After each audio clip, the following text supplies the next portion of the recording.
Hello students, good evening to all of you. I'm Seema Pandey, your biology teacher. Hope you all are safe and healthy at your home. So students, in last class we have started chapter 2, that is biological classification, in which we have discussed two kingdom classification, system of classification, five kingdom system of classification given by R.H. Whittaker, right? Five kingdom system of classification includes the kingdoms, that is Monera, Protista, Fungi, Plantae and Animalia. So we have already discussed about the kingdom Monera, in which in this kingdom bacteria comes under this kingdom.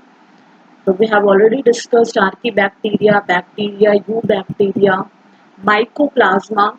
So today we will start the kingdom Protista. Right? Protista, all single-celled eukaryotes are placed under Protista. It divides into some groups like chrysophytes, dinoflagellates, euglenoids, slime molds, and protozoans. A member of Protista are primary aquatic. They actually, this kingdom is link between the plant and animals and fungi. Clear? So, being eukaryotes, the protestant cell body contains a well-defined nucleus and other membrane-bound organelles. Student, maybe you people remember the difference between eukaryotes and prokaryotic cell. Clear? So, eukaryotic cell, that's why it has a well-defined nucleus. So, some have flagella or cilia. Student, I must tell you, like flagella and cilia are the moving organs. Like by the help of flagella and cilia, the organism can move, right? The protista reproduce by asexual or sexual with the cell fusion and zygote formation, right?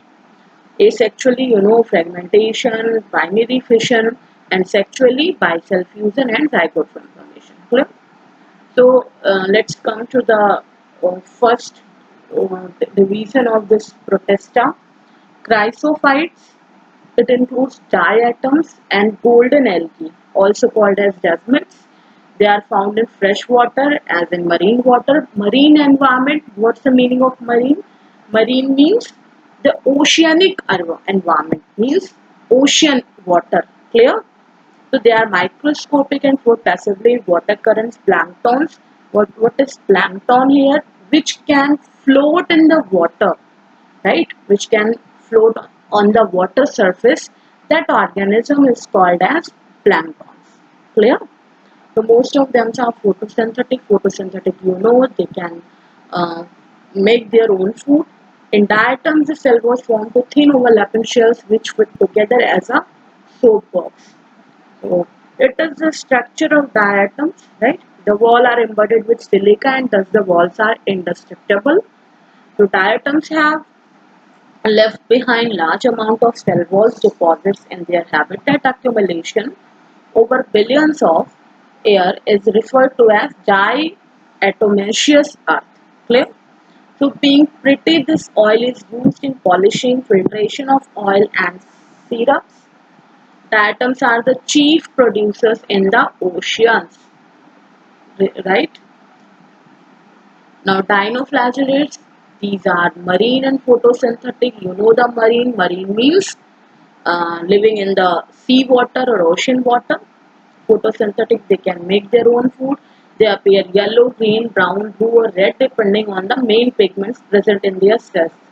It depends on the pigment present in their cells, whether how it appears, right? So the cell wall is made up of cellulosic plate. Most of them have two flagella, very often red dinoflagellates. Example, Goniolax. This is the example of dinoflagellates. Undergoes surge rapid multiplication. It that make the sea appear red, right? It release toxins also which can kill the other marine animals. Which one? That is dinoflagellates. Now comes to euglenoids. Euglenoids, it is fresh water and found in stagnant water. stagnant water मतलब it's not a running water, रुका हुआ पानी होता है, ठीक है. So they do not have a cell wall. Instead, this they have a protein-rich layer called pellicle, which makes their body flexible. Due to the pellicle, the body of Euglena is flexible. Euglena is the example of euglenoid group, right? Euglena is an organism. They are photosynthetic. Sometimes, if they did not get the sunlight, they can be heterotrophs also. So they predate the other small organism, and they can move their flagella. They have two flagella, one is short and one is long. Clear?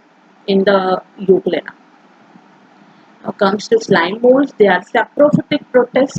Under suitable conditions, they form an aggregation called plasmodium, which may grow and spread over several feet. During unfavorable conditions, plasmodium differentiates and forms fruiting bodies bearing spores at their tips. The spores are dispersed by air current. Right? Who comes to protozoans, they are heterotrophs, live as predators or parasites. They are believed to be primitive relative of animals. Who they are protozoans. They have four major groups in protozoans. There are one is amoeboid protozoans, flagellated protozoans, ciliated protozoans, sporozoans. Amoeboid protozoans means it is clear by name that amoeba comes under the amoeboid protozoans, right? Pseudopodia is a moving moving structure present in the amoeba. Right? It helps in the capturing food and movement in the soil. And parasites, some parasites are also present like entamoeba histolytica. Okay? So flagellated protozoans, they can move by flagella. These are trypanosoma. Trypanosoma cause sleeping sickness disease, generally in Africa, right? So ciliated protozoans are there. They are aquatic. They have thousands of cilia. Example, paramecium. Paramecium have a cilia. Cilia help in the movement of paramecium, right? So sporozoans, it includes organism that has infectious is spore-like stage in their life cycle. You can say it's spore in this life cycle. Spore are infectious, like plasmodium. Plasmodium spores are infectious, which cause the malaria. Clear? You know na, plasmodium cause the malaria by the biting of Anopheles, female Anopheles mosquito, right? Female Anopheles mosquito work as a carrier of Plasmodium vivax, right? It's not caused the malaria. Actually, malaria caused by Plasmodium vivax. Plasmodium is the generic name, and vivax is the specific name. Student, I have written it here in a italic manner, right? Now, kingdom fungi, it constitutes a unique kingdom of heterotrophic. Obviously, you know this is fungus, so this is heterotrophic in nature. They will depend for food on the other organism like yeast. Some are disease-causing fungi in plant and animals called Puccinia graminis. Puccinia is a generic name. Graminis is a specific name. Puccinia cause disease in the wheat plant, right? Some are the source of antibiotics like penicillium. And fungi are of cosmopolitan. Cosmopolitan means they are found everywhere, right? All around yourself. Fungi are cosmopolitan in nature. Hmm? So yeast is unicellular. Fungi are filamentous. Their body consists of long, slender, thread-like structure called the network of hyphae. This network of hyphae is known as mycelium. Right? Some hyphae are continuous tubes filled with multinucleated cytoplasm called as cenocytic hyphae. Remember, student, the cenocytic word is used for the multinucleated cytoplasm or multinucleated cell, right? In simple, you know that in one cell only one nucleus is present, but there are a type of cells which have more than 2 or 3 nucleus are present. That is called as cenocytic, right? So these are some fungi. You can see that these are mushroom, a type of mushroom. These are yeast and molds, right? So go through it. Most fungi are heterotrophic and